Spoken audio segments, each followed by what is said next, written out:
Bonsoir les amis, bonsoir les camarades, bonsoir la famille. Connectez-vous, connectez-vous. On va essayer d'échanger un peu.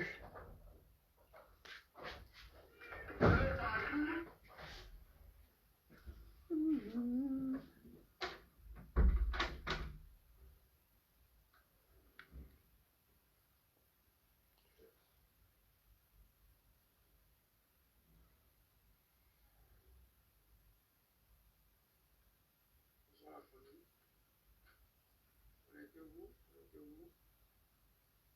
On va essayer de changer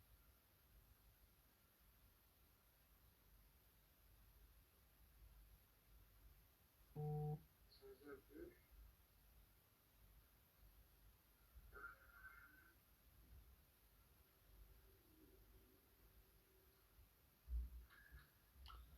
Soyez tous salués, vous qui êtes là. Bonsoir, soyez les bienvenus. Voilà, on est ensemble.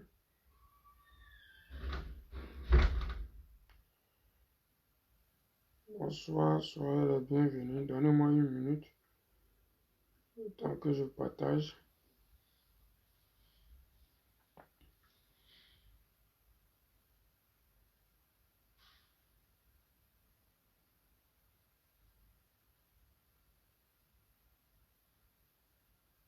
Soyez tous salués, vous qui êtes là. Bonsoir, soyez les bienvenus. Voilà, on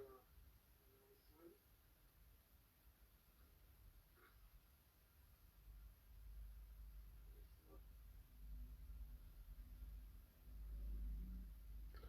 Aujourd'hui, on va essayer d'échanger un peu sur la politique ivoirienne. Voilà. Parce qu'il y a trop de comédiens actuellement. Politique, merci. Ouais, merci, merci.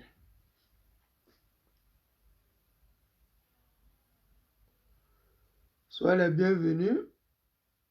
Partagez vous qui êtes connectés. On va essayer de parler un peu de ces simonistes et c'est un nouveau modèle de politicien.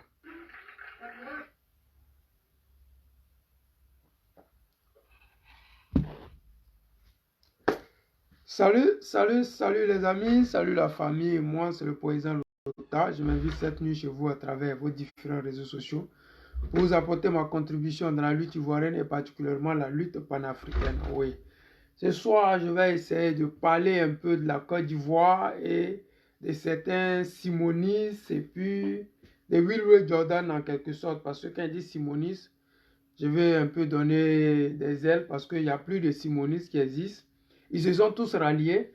Mais bon, comme c'est comme ça, c'est la vie. Il faut que j'essaie de partager avec vous un peu le ralliement de toutes ces personnes-là.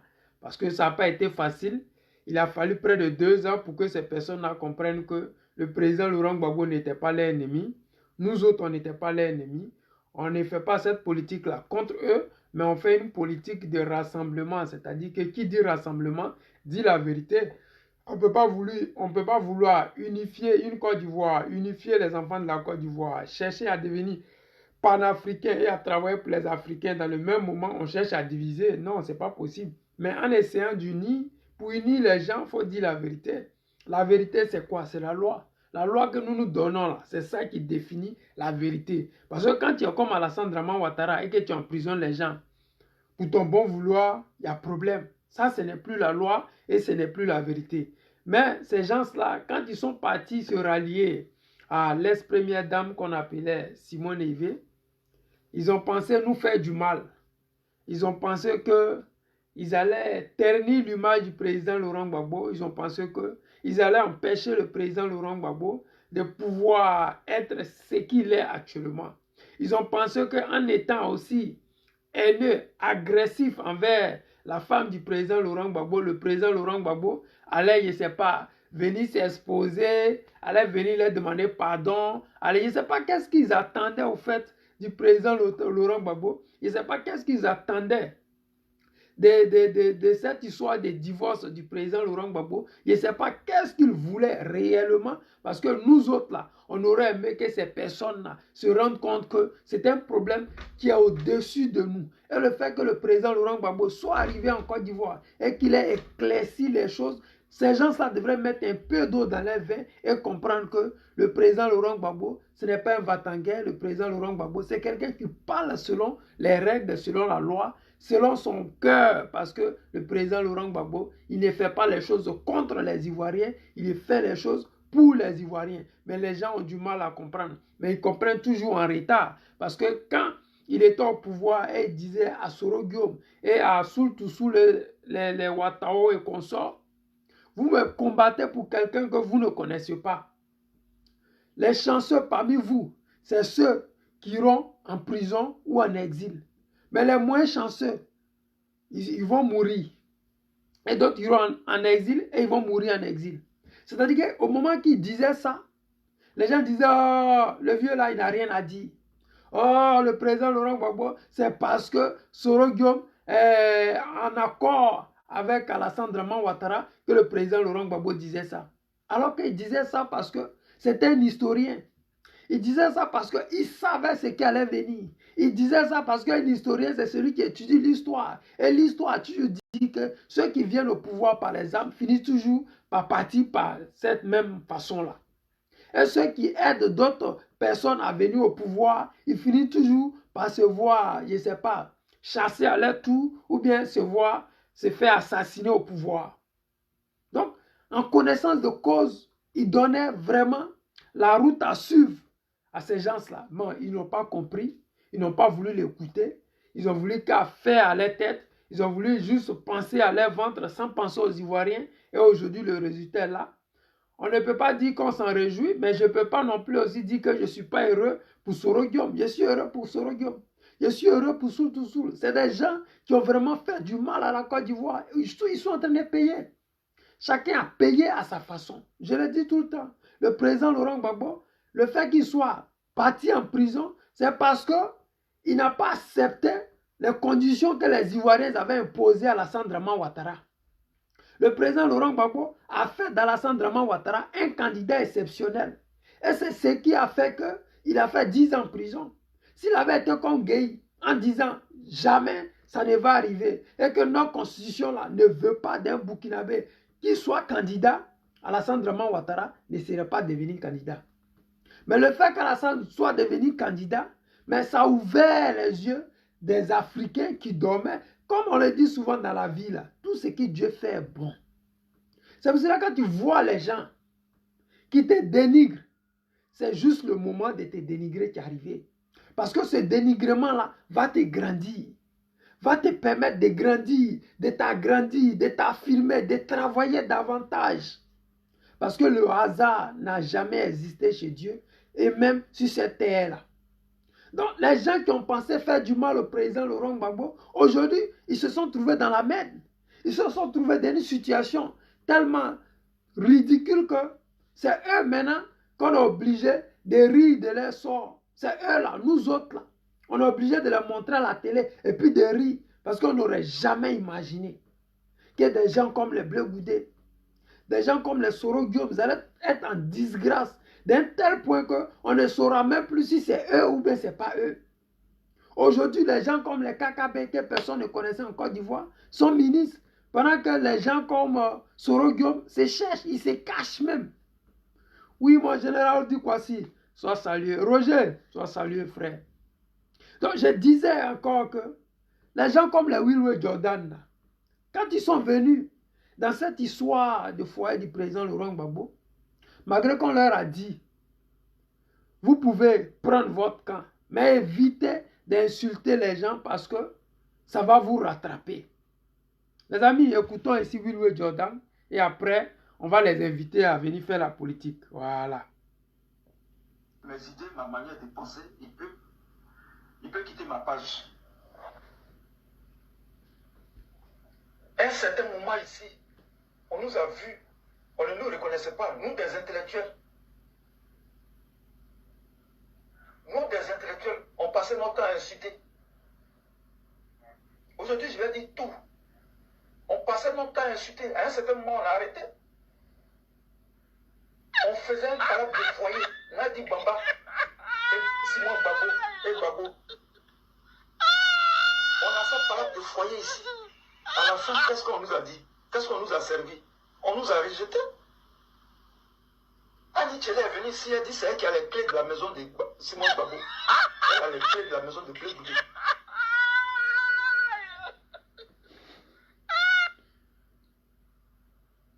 J'ai dit, étant donné cet état de fait, j'ai dit,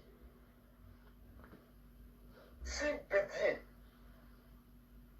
Alassane Ouattara, qui est président de la République, si Bédié et Alassane Ouattara reconnaissent Nadi Bamba comme l'épouse de Laurent Gbagbo et que Maître Dadje ne dit rien, qui suis-je moi? Oui, moi, Nick de Touba, à Londres ici. Qui suis-je pour dire le contraire? Voici une réalité qui est là. Et ça a été toujours clair dès le départ. Mais comme c'est des gens excités, comme c'est des gens des votes en guerre, comme c'est des gens qui cherchent des positionnements, comme c'est des gens, ils se disent que si je fais la promotion de tel leader, si je fais l'éloge de tel leader, peut-être il y aurait des faveurs venant de ces leaders-là. Et ils sont dans ça. Et ils sont dans la diaspora là. Ils n'ont pas de parti pris, ils n'ont pas de parti. Ils sont partout, ils sont à la recherche de buzz. Ils ne peuvent pas dire aux Ivoiriens pourquoi est-ce qu'ils attaquaient réellement le président Laurent Gbagbo. Mais c'est après 2 ans maintenant qu'ils se rendent compte qu'ils se sont trompés. C'est après 2 ans d'injures, 2 ans de mépris, qu'ils se rendent compte que Nadi Gbagbo a été toujours avec le président Laurent Gbagbo et tout le monde le sait à Abidjan là-bas. Donc le fait que Alassane Draman Ouattara lui donne la place à côté des premières dames, c'est que c'est une première dame.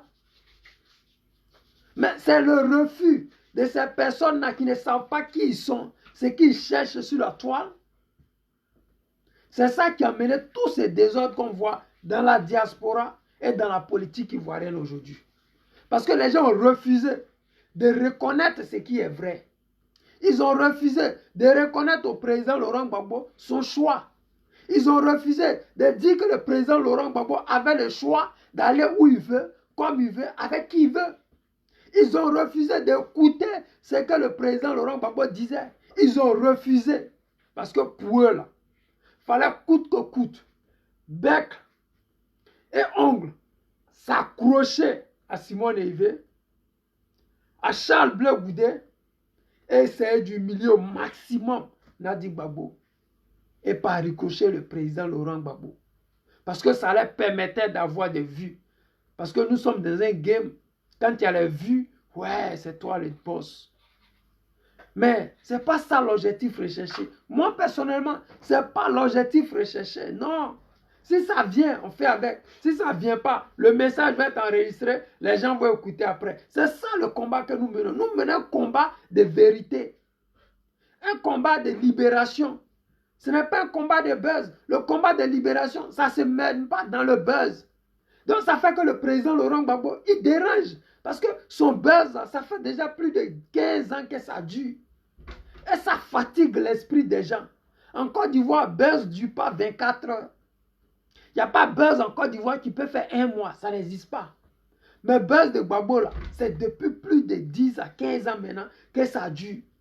Et les gens n'arrivent pas à comprendre. Même les Français, ils ont essayé, ils n'ont pas pu. Draman Ouattara a essayé, il n'a pas pu. Donc les gens, ils sont en train de chercher des stratégies. Comment faire pour anéantir le buzz du président Laurent Gbagbo?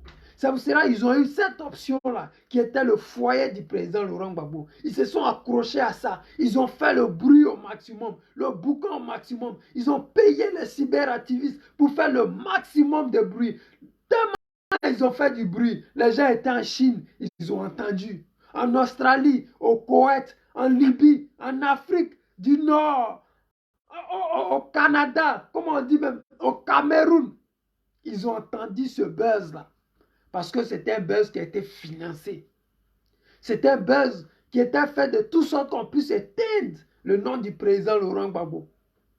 Ce n'était pas un buzz qui avait un objectif qui allait changer la vie des Ivoiriens ou même des Africains. Non. C'était un buzz qui était spécialement dirigé contre l'image du président Laurent Gbagbo.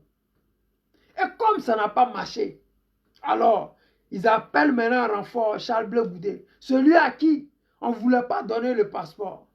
Si vous vous souvenez bien, le président Laurent Gbagbo, dans sa dernière sortie, je pense bien, avant-dernière sortie à Zopé, il a dit, on dit que Charles Blé Goudé est arrivé. Mais moi-même, je me pose la question, qu'est-ce qu'il cherchait là-bas depuis? Le problème, c'est les stratégies que le RDR met en place. Devant, ce sont des obstacles qu'ils mettent devant le président Laurent Gbagbo et devant les Ivoiriens. L'objectif numéro 1 dans tout ce qu'ils font, c'est le président Laurent Gbagbo. L'objectif recherché, c'est diminuer le buzz que le président Laurent Gbagbo fait sur la toile. C'est comment faire pour qu'on ne parle plus trop du président Laurent. On ne peut pas interdire les Ivoiriens d'aimer Gbagbo ou de parler de Gbagbo, non. Mais on peut diminuer le buzz de toute sorte que cette émotion, cet engouement qui se fait, qui se fabrique autour du président Laurent Gbagbo, s'affaiblisse un peu parce que ça les inquiète. Et quand tu vois le président Laurent Gbagbo, quand tu vois la majorité des Ivoiriens derrière le président Laurent Gbagbo, ça les inquiète. Parce qu'un seul mot d'ordre donné par le président Laurent Gbagbo à Alassane Dramane Ouattara prend ses bagages. Donc comme le président Laurent Gbagbo, il ne veut pas faire de coup d'État. Il ne veut pas qu'on dise aux Ivoiriens, oui, vous avez vu Gbagbo, il est venu au pouvoir par les armes, par les désordres. Donc il ne veut pas de ça. Sinon, il a toutes les armes pour revenir au pouvoir avec les mains nues. Parce que les Ivoiriens, ils aiment le président Gbagbo Laurent. Les Wilwe Jordan, ils n'ont pas compris. Ou s'ils ont compris, l'objectif c'était d'avoir un peu de sous en soutenant Dame Simone. L'objectif escompté, c'était de nuire au maximum le président Laurent Gbagbo pour permettre à Alassane Dramane Ouattara de respirer. Parce que quand nous tous, on était contre Alassane Dramane Ouattara, mais il ne dormait pas. Les Chris Yapi avaient les informations 24 heures sur 24. Mais les gens ne dormaient pas parce qu'ils étaient à la recherche d'Alassane Dramane Ouattara. Je me rappelle notre sœur Naomi Vetiede, que j'aime bien, la grande sœur, la Daichi des cyberactivistes, comme j'aime bien prononcer son nom de cette manière-là. Elle cherchait Alassane Dramane Ouattara. Dès qu'elle entend que Dramane Ouattara est en Europe, elle est venue se soigner là. Elle appelle dans les hôpitaux là. Aujourd'hui, on n'est plus ensemble pour cette histoire de foyer là. Mais il y a une chose qui est sûre, c'est que si ces personnes-là sont en train de revenir à la maison, celle même qui a créé le mouvement qu'on appelle Eben Boigné, si elle-même elle est revenue à la maison, ce n'est pas vous qui êtes des gens qui avaient fait l'empreinte du nom, qui allaient faire quoi que ce soit. Vous allez tôt ou tard revenir à la maison. Écoutons Wilwe Jordan.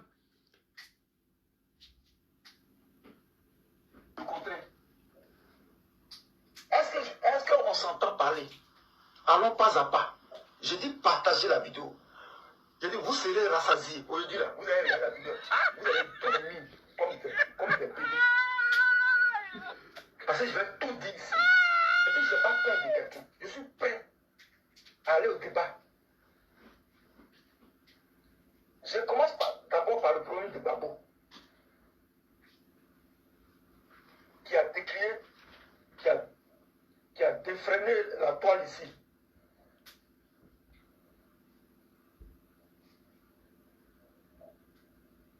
Et ici, je dis ici, devant tout le monde, le problème de Nadi Baba et de Simone Gbagbo, c'est la propriété d'Annie Tchélé. C'est Annie Tchélé qui s'occupe de ça. On n'a plus rien à foutre dedans. De reprendre encore. Faut reprendre. On est revenu à la politique. C'est sur ce tatami-là que moi je vous attendais. C'est ça là que les Ivoiriens attendaient. Sinon, le dossier du président Laurent Gbagbo, sa femme, ses enfants, mais c'est hors sujet. C'est contre nature. C'est comme garçon qui sort avec garçon. C'est contre nature. Tu ne peux pas te faire appeler garçon. Et puis prendre le foyer de ton ami et puis charger sur ta tête. Comme on le dit entre nous les garçons, il n'y a pas de trahison. Mais tu ne peux pas être toi garçon. Et puis tu es dans le dos de ton ami garçon, dans son problème de couple. Mais c'est la magie. C'est là que moi je voyais que dans ce combat-là, il n'y a pas des gens qui... ceux qui faisaient ça, ce n'est pas des garçons. Parce qu'un garçon, il sait qu'il y a un code éthique entre nous les garçons. Si ton frère il vient avec sa copine et puis vous dormez dans la même maison, il n'a pas besoin de te dire qu'il faut sortir. Toi-même, tu sais que tu dois sortir. C'est normal, c'est comme ça est. Mais comme eux, c'est des, comme on le dit chez nous, ils ont chargé le problème du président Laurent Gbagbo sur 2 ans. Il y a dit depuis l'arrivée du président Laurent Gbagbo jusqu'à aujourd'hui. C'est maintenant ils se sont rendus compte qu'ils n'avaient pas le droit de se mêler de ce sujet-là parce que c'est un sujet qui n'était pas politique. C'est un sujet qu'on peut même appeler un sujet apolitique. Un problème de famille. C'était tellement loin de la réalité politique en Côte d'Ivoire que quand je le voyais vociférer, manquer le respect, même on a dit au président Laurent Gbagbo, à Simone, moi ça me faisait de la peine. Moi je peux attaquer Simone, mais c'est sur le domaine politique. Aujourd'hui, il attaque Charles Blé Goudé. Ce n'est pas de sa femme, de ses enfants que je parle. Je parle de son comportement de crabe vis-à-vis des Ivoiriens. C'est ça, moi, j'appelle la politique. C'est de décrier le comportement de tes adversaires. Comme Soro Guillaume, Simone Evé sont devenus nos adversaires politiques, mais on a le droit de les critiquer. Simone, elle ne parle plus aux Ivoiriens, elle reçoit tous ses collaborateurs ou bien ses partisans dans la maison du président Laurent Gbagbo. Donc, c'est ça, là, nous, on dénonce. Parce qu'ils ont menti aux Ivoiriens. En venant créer ce parti politique, ils ont dit aux Ivoiriens que les femmes, là, elles étaient diminuées dans la politique ivoirienne.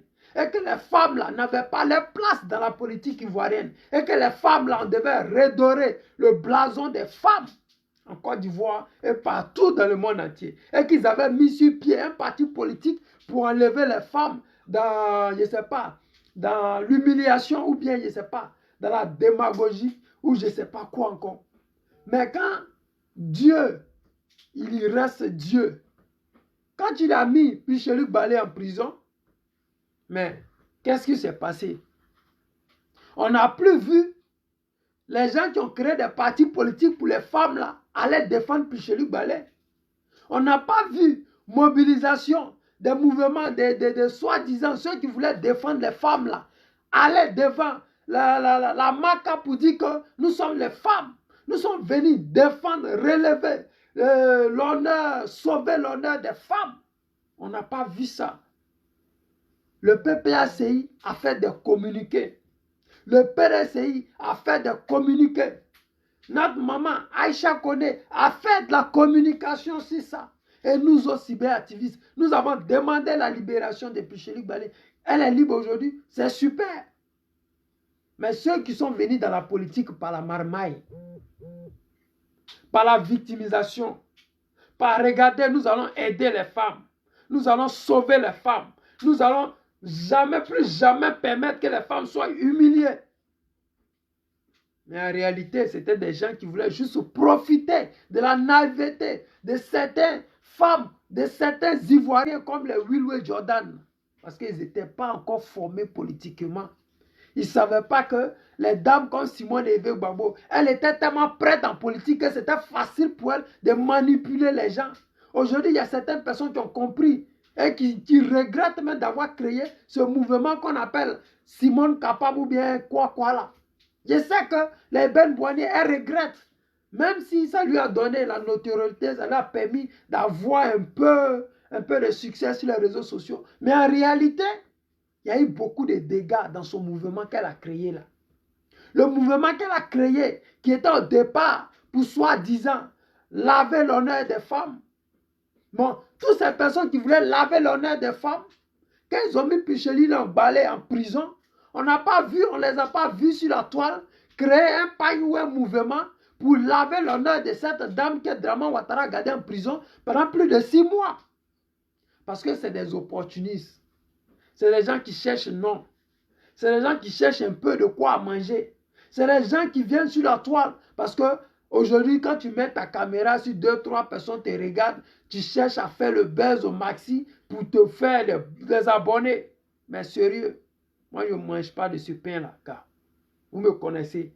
J'ai dit ce que je pense. Si ça ne vous plaît pas, c'est vous qui voyez. La vérité, là, elle ne change pas de position. La vérité elle reste la vérité. Je vous dis quelque chose. Quand le président Laurent Gbagbo était parti à la CPI, il dit, nous allons aller jusqu'au bout de vous à moi. Quand un enfant de pauvre est dans une situation comme celui du président Laurent Gbagbo, il n'a pas d'amis milliardaires. Il n'est pas dans la franc-maçon pour dire que ses camarades de la franc-maçon vont venir l'aider. Le président Laurent Gbagbo a dit, nous allons aller jusqu'au bout. Il comptait sur quoi? De vous à moi. C'est sur la vérité qu'il comptait. Quand tu es dans la vérité, tu n'as peur de rien, tu n'as peur de personne. Rien ne te fait peur. Parce que la vérité elle-même, là, elle dégage ta route. La vérité elle-même, là, elle s'exprime sans que tu n'aies à ouvrir ta bouche. La vérité du président Laurent Gbagbo n'a pas eu besoin de faire le buzz parce que la vérité elle-même fait le buzz pour toi. Gbagbo aujourd'hui en Afrique, il est reconnu. Dans le monde entier, il est reconnu. Mais comme il n'est pas de la France-Afrique, comme il n'est pas de la loge des gens là, mais on ne lui donne pas le prix Nobel de la paix. Sinon, il le mérite amplement. Marie-Josée l'a dit, va soit saluée. Il le mérite tellement que on n'a même pas besoin de faire débat sur ça. Ça devait être facile comme de l'eau de roche. Mais ça ne peut pas être facile parce qu'il a refusé de manger de ce pain sale là. Ce pain que Nelson Mandela avait mangé. Ce pain de la corruption. Ce pain qui allait permettre aux Sud-Africains de rester dans ce qu'ils sont jusqu'à aujourd'hui. Si Nelson Mandela avait suivi les Willy Mandela en disant non, je continue ce combat, allons jusqu'au bout. Je vous jure que l'Afrique du Sud ne serait pas là où ils sont là. Parce que l'Afrique du Sud, avant que Nelson Mandela ne prenne le pouvoir, ils avaient déjà le nucléaire. Mais le nucléaire là, ce n'est pas forcément pour faire des bombes. Le nucléaire, ça peut vous donner de l'électricité. Mais aujourd'hui, en Afrique du Sud, on coupe l'électricité matin, midi, soir. Parce que les Européens, pour le contrat qu'ils ont signé avec Nelson Mandela, avant qu'ils ne sortent là, ils devaient renoncer au nucléaire. Ils devaient renoncer à plein de choses. Ils devaient même redonner les terres des Blancs. Ils devaient. En Afrique du Sud, là, les Blancs sont dans un pays, eux, c'est comme ils sont, le Vatican se trouve dans l'Italie, ou bien Monaco se trouve dans la France. Les Blancs qui sont en Afrique du Sud, ils sont dans un pays. Ils ont leur monnaie, ils ont leur ville, ils ont leur école, ils ont leur éducation. Quand vous voyez en Coupe du Monde, quand vous voyez rugby, vous allez voir que ce n'est que les Blancs. Parce que c'est l'équipe des Blancs, le quartier des Blancs là. C'est eux qui vont jouer rugby au nom de l'Afrique du Sud. C'est ça là. Ils ont demandé au président Laurent Gbagbo de signer avant qu'il sorte. Il a dit jamais. C'est-à-dire que lui là, il est tellement dans sa logique de réalité, de vérité politique, il ne peut pas se permettre de faire du n'importe quoi. Ça fait de la peine parce que quand tu es Gbagbo Laurent et que tu te bats pour un combat noble et que tes concitoyens sont comme les Willy Jordan, les Naomi Vettiédé, mais c'est des Ivoiriens de souche. C'est des gens qu'on ne doit pas laisser derrière nous. C'est des gens qu'on doit prendre avec nous, même s'ils ont des comportements de crabes, même si ça fait mal. Mais le président Laurent Gbagbo, il a 2 fois plus mal. Parce que la trahison de tes suiveurs, de ton entourage, ça fait mal. Ça, c'est rien à côté de lorsque tu te bats pour un peuple qui te trahit. Les Willy Jordan, là, ils sont les enfants du président Laurent Gbagbo. C'est pour nous que Gbagbo meurt. Sinon, il pouvait faire comme Nelson Mandela. Sortir en fanfare. Dealer la Côte d'Ivoire. Signer sur les papiers que les Français vont lui donner. Il vient en 2020, on le met au pouvoir. Dramane Ouattara va se coucher tranquillement. Comme Blaise Compaoré, on enlève au pouvoir, on le garde quelque part tranquille. Et puis il mange sa vie, il meurt tranquillement. Mais Gbagbo dit, j'ai commencé un combat. Est-ce que j'ai terminé? On dit, tu n'as pas besoin de terminer. Prends l'argent et puis ferme ta bouche. Il dit, non. Je suis né pauvre. Si Dieu veut, je vais mourir riche. mais je vais mourir avec ma dignité. Cette politique ivoirienne que vous voyez là, il y a deux personnes. Il y a ceux qui n'ont plus de dignité dans la politique là. Et il y a ceux qui gardent encore leur dignité. Et ceux qui gardent encore leur dignité, le président Laurent Gbagbo fait partie de ces personnes-là. Et ça fait plaisir de savoir qu'aujourd'hui, les gens comme les Wilwell Jordan, ils ont rejoint le combat du président Laurent Gbagbo. C'est une réalité. Ce sont les faits. Elles sont têtues, mais elles sont là. Si vous voyez notre frère qu'on appelle, comment on appelle, Charles Blé Goudé, aujourd'hui, tous ceux qui l'ont fait du bien ici dans la diaspora, je prends l'exemple d'Olivier le Monarque et sa femme, Dame Simone, tous ceux qui l'ont soutenu ici dans la diaspora, aujourd'hui, elle les a porté plainte, elle les a humiliés.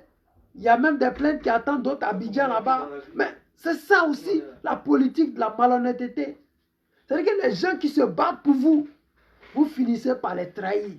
Parce que vous n'êtes pas là pour les Ivoiriens. Vous êtes là pour pouvoir vous accrocher au porte-manteau d'Alassane Draman Ouattara. Ce porte-manteau-là qui est chargé d'humilier les Ivoiriens, qui est chargé de ruiner la Côte d'Ivoire, qui est chargé de faire de toutes sortes que les Ivoiriens se retrouvent à néant, zéro, pointé. C'est dommage que je vous le dise comme ça, mais il n'y a pas deux façons. Il y a une seule façon de mener cette lutte-là. Cette lutte-là, on la mène avec le courage, dignité et beaucoup de force. Parce qu'il y a beaucoup de personnes qui ont vendu le combat. Il y a beaucoup de personnes qui se sont ralliées. Il y a beaucoup de personnes qui continuent à faire de la comédie. Quand vous voyez Charles Blé Goudé, vous vous rendez compte qu'il est devenu un comédien. Les amis, écoutons cette partie-là. Si tout le monde reconnaît, si les grands politiciens, les grands du pays reconnaissent Nadi Baba comme l'épouse de Babo Laurent, moi, qui suis-je pour dire le contraire? Dadje Rodrigue, il est là-bas, il a Abidjan là-bas. C'est à lui de porter plainte. Si les gens reconnaissent, les deux grands reconnaissent Nadi Baba comme l'épouse de Babo, moi je la reconnais comme l'épouse de Babo. Voilà. Sinon, ce que Blé Goudé là, c'est pas de la politique. Blé Goudé a fait jouer le jeu de Ouattara. Blé Goudé, il a fait jouer le jeu de Ouattara. Le 6 ne va pas devenir 9.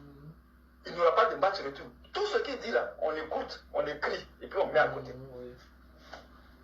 Le temps viendra où on va lui dire. Il n'est pas dans la politique. Ce qu'il fait là, il a été distraire le peuple. C'est de la distraction. Les Ivoiriens n'ont pas peur. Les Ivoiriens n'ont pas besoin de jouer. Les Ivoiriens n'ont pas besoin de réconciliation. Ils ont besoin d'un leader. D'un leader, c'est-à-dire que ce Charles Blé Goudé là, on se rappelle que celui-là, quand il sortait, c'est toute la Côte d'Ivoire qui l'accompagnait. Il était celui-là qui représentait l'espoir. Comme aujourd'hui le président Laurent Gbagbo incarne cet espoir. Il a toujours incarné, mais aujourd'hui, il est le seul qui incarne ça en Côte d'Ivoire, dans cette politique-là, avec son parti, le PPACI. Quand vous voyez Stéphane qui sort, il y a du monde qui vient. Quoi Justin, il y a du monde. Blaise Las, il y a du monde. Damana Picasse, Kone Katina, aujourd'hui, qui a fait un discours, il y a du monde. Mais ce monde-là, ils sortent pourquoi? Ils sortent parce qu'il y a une vérité quelque part. Les Ivoiriens les suivent parce qu'il y a une vérité quelque part. Quand vous voyez Charles Blé Goudé qui joue sa comédie, il le fait parce que Draman lui a dit, voici ce que tu dois faire. Actuellement, les 20 ans qui sont sur sa tête, est-ce qu'on en parle? Le président a été gracié. Mais est-ce que lui, Charles Blé Goudé, il a été gracié? Je ne pense pas. Mais pourquoi les 20 ans ne s'appliquent pas à lui? La réalité est là. Il veut parler de la politique. Il veut faire la politique. Mais comment faire la politique en ayant 20 ans de prison sur sa tête? Le point est là. Mais comme il n'a pas assez de couilles, il se comporte la même démarche qu'il faisait quand il n'avait pas son passeport dans la diaspora. C'est la même chose qu'il fait actuellement en Côte d'Ivoire avec les 20 ans sur sa tête. Les 20 ans planent sur sa tête. Mais il faut qu'il dise quelque chose pour qu'on sache qu'il est là, c'est un homme politique. Il faut qu'il fasse des tournées parce que l'argent qu'on lui a donné, il faudrait qu'il démontre qu'il a changé, qu'il n'est plus avec le président Laurent Gbagbo. Il faudrait qu'il démontre qu'il existe en politique. Parce que s'il rentre dans sa coquille comme Simone pour juste prendre les enveloppes de Draman Ouattara, il va mourir politiquement. Mais il dit qu'il est de la jeunesse ivoirienne et que c'est lui qui va prendre le pouvoir en 2025. Ils disent qu'ils sont de la nouvelle génération et qu'on doit leur donner le pouvoir. Alors qu'ils ne sont même pas capables de nous représenter. Alors qu'ils ne sont même pas capables de nous défendre. Alors qu'ils ne sont même pas capables de parler en notre nom. Parce que pour parler en notre nom, il faudrait que réellement tu existes. Il faudrait que tu sois capable de prendre position. Regardez aujourd'hui au Sénégal. Ils ont arrêté Sanko. Mais tous les jeunes sont sortis, venus devant le palais présidentiel, comment dire, le palais de justice pour défendre Ousmane Sanko. Mais pourquoi est-ce que les Sénégalais donnent leur vie pour ce monsieur-là? Parce qu'ils savent très bien que celui-là, il incarne l'espoir au Sénégal. Est-ce que ce monsieur qu'on appelle Charles Blé Goudé incarne cet espoir en Côte d'Ivoire? Je ne pense pas. Il ne l'incarne plus. Mais comment faire pour exister politiquement? Comment faire pour ne pas se rallier comme Afin Guessan l'a fait? Il cherche la stratégie, il cherche l'équation qui va avec les Ivoiriens. Donc il faut passer sur le terrain, distraire la population ivoirienne. Mais bon, c'est dommage, c'est vraiment dommage pour ces personnes-là. Mais je suis heureux que les gens comme les Will Jordan sont revenus à la maison parce que nous autres, là, ça nous facilite la tâche. On n'aurait plus à revenir matin, midi, soir, nous répéter les mêmes choses. C'est ça qui est la vérité. Oui, mon frère Passou Anissé, soit salué depuis le Maroc. Les amis, je vais vous faire écouter. Mon frère Mathieu, soyez les bienvenus. Je vais vous faire écouter une vidéo de Stéphane Kipré. Aujourd'hui, là, il a le brassard. Il passe de ville en ville et il montre à notre frère Charles Blé Goudé qu'il n'est pas le seul. Lui qui peut être sur le terrain et puis apporter la joie aux Ivoiriens. Les Ivoiriens sont dans un désespoir total, complet. Un désespoir extraordinaire qui n'a pas de nom. Un désespoir qui fait que tous ceux qui sont capables de représenter les Ivoiriens, de défendre les Ivoiriens les suivent. Et ça fait qu'aujourd'hui, quand vous voyez les cyberactivistes pro-Soro, ils ont des millions de vues, c'est parce que les Ivoiriens ne savent pas où donner la tête. Au nord, actuellement, tous les nordistes ont démissionné. Les nordistes que vous voyez là, la majorité, ils se sont tous ralliés aux étrangers. Et c'est dommage parce que actuellement, si tu es nordiste, si tu es un vrai enfant du nord, il faut que tu te rallies aux étrangers qui sont du nord de la Côte d'Ivoire. Si tu es un vrai nordiste et que tu t'appelles, comment dire, Soul to Soul, et que tu t'appelles Soro Diop, on considère que tu veux le pouvoir, mais on ne veut pas donner le pouvoir aux Ivoiriens de souche, on veut le donner aux étrangers qui ont la nationalité ivoirienne, qui sont devenus ivoiriens. Donc, regardez actuellement la France en train de nous fabriquer notre Sénégalais qui va nous représenter. Vous voyez, c'est du mépris qu'ils ont pour les Ivoiriens et pour les Africains. Vous voyez tous les pays africains, vous allez voir les chefs d'État qui sont là, ils sont contestés parce que ce sont des gens qu'ils ont téléportés. Écoutons ici Stéphane Kipré et après, on va essayer de parler.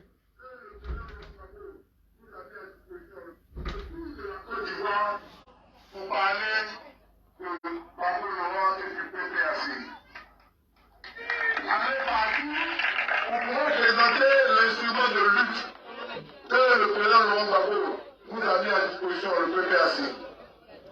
C'est pour cela que,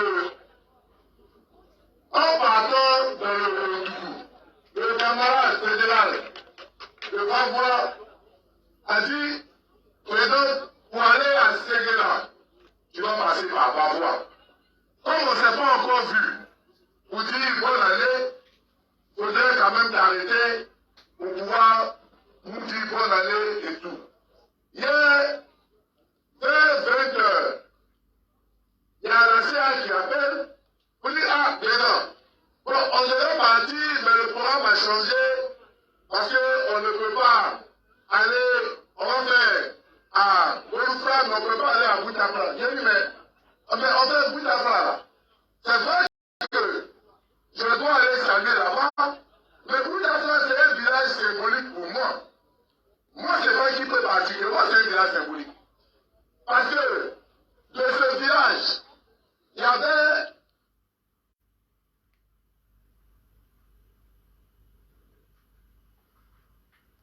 Mes amis, notre frère qu'on appelle... Le premier délégué départemental, quand j'étais encore président de l'UNG, le délégué départemental de Favois de l'UNG s'appelle Kalou Kankoua. Donc, il vient de ce village. J'étais en exil quand il est décédé. Donc, depuis, je n'ai pas eu l'occasion d'aller saluer sa mémoire. Comme les camarades de la section ont invité, je vais aller aussi saluer sa mémoire. Elle dit, ah, président, on nous dit que tu ne peux pas entrer à Boutabla. Il dit, c'est ça, quand même. On ne peut pas dire qu'un enfant de Côte d'Ivoire est interdit de rentrer dans un village. Et ça, là, je pense que tu n'as pas bien compris. Et je prends mon téléphone. J'appelle le maire de Baba. Je lui dis, frère, je dois aller à Boutabla parce que les camarades m'ont invité. Mais on me dit que je peux aller partout, mais je ne peux pas entrer là-bas. De quoi il s'agit?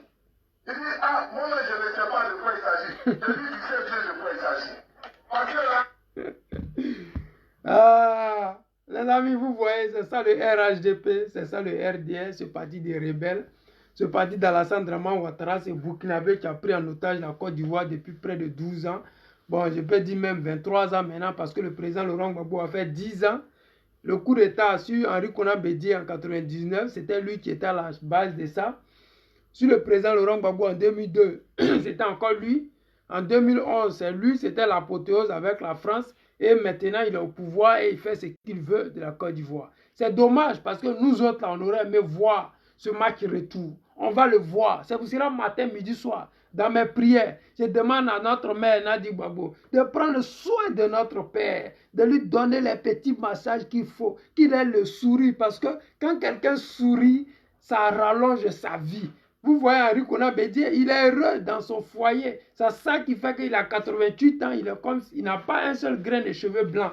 Parce qu'il a l'art de rajeunir le vieux. Moi-même, je suis vieux encore qu'Henri Konan Bédié. Donc, simplement, c'était un peu pour blaguer, pour dire que notre mère doit prendre soin vraiment d'une manière exceptionnelle, extraordinaire. Je ne sais pas quel mot encore trouver pour que 2025, là, le président Laurent Gbagbo puisse être installé définitivement dans ce fauteuil-là où il n'aura pas de bruit. C'est ça qu'on appelle le match retour.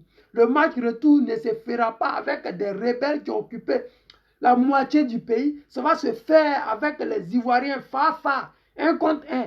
Les frontières du Burkina sont fermées pour Draman Ouattara. Mali est fermé pour Draman. Guinée est fermée. C'est-à-dire que c'est le Fafa. C'est ça qu'on appelle le 1 contre 1 en football. C'est-à-dire qu'attaque-défense. Ils sont au pouvoir. Nous sommes chargés de prendre ce pouvoir-là. Donc nous les attaquons. On va les affronter en 2025. Et pour le faire, là, on va aller pas à pas. Pour aller pas à pas, on va faire rallier toutes les petites poches de résistance. C'est ça qui fait que Stéphane Kipré, il va de ville en ville en ville. C'est pour cela Damana Picasse, il va de commune, ville en ville. Kone Katina, toutes ces personnes, les soldats du président Laurent Gbagbo. Et le président Laurent Gbagbo, comme le guide, de temps en temps, il sort pour dire que je vais bien, je suis là. Vous pouvez compter sur moi. Et ça fait plaisir parce que nous autres là, on a espoir. Toutefois qu'on voit le président Laurent Gbagbo en train d'échanger avec les Ivoiriens, ça fait plaisir parce que nous, c'est notre espoir. C'est l'avenir de cette jeunesse. Les gens disent qu'ils sont du passé, alors qu'aujourd'hui, ce sont les seuls qui sont capables de nous donner un avenir sûr et certain. Gbagbo Laurent, c'est celui-là qui va nous donner un avenir sécurisé. Parce qu'avec lui, on est sûr qu'on ne va pas taper poteau. Avec lui, on est sûr à 100% qu'on n'aura pas de trahison. Avec lui, ce n'est pas une histoire de corruption. Avec lui, les valises d'argent ne marchent pas. Donc ça fait que ceux qui se font passer pour la nouvelle génération, on ne peut pas compter sur eux parce que pour une question de valises d'argent, ils sont capables de nous trahir. Pour une question de biens de banque, ils vont nous trahir. On ne peut pas vous faire confiance. C'est ça qui fait que même s'ils ont 100 ans, on continue toujours d'espérer parce qu'ils n'ont pas encore vendu leurs dents pour acheter de la viande. Donc je disais que notre frère Stéphane Kipré veut partir à Boafla, une ville gourou qui est de chez moi. Mais Kalou Bonaventure, parce qu'il est rentré au RHDP, avec la pression du RHDP, alors que le RHDP, qui lui, il avait battu à va-voix étant indépendant, il rentre au RHDP. Le RHDP ne le choisit pas comme candidat.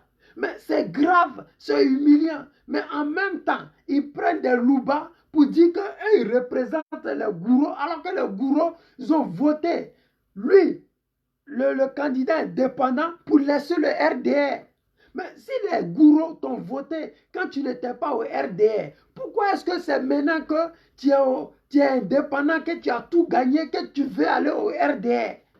Tu veux empêcher le PDCI de pouvoir avoir accès dans une localité qui est pro-Gbagbo. Les gourous sont 100% pro-Gbagbo. Les chantages qui te font en te disant oui, on ne va pas te donner d'argent pour développer ta commune, c'est inutile. C'est parce que Draman, c'est un dictateur que des choses comme ça marchent. Sinon, en réalité, c'est des choses qui ne marchent pas. Ça ne passe pas.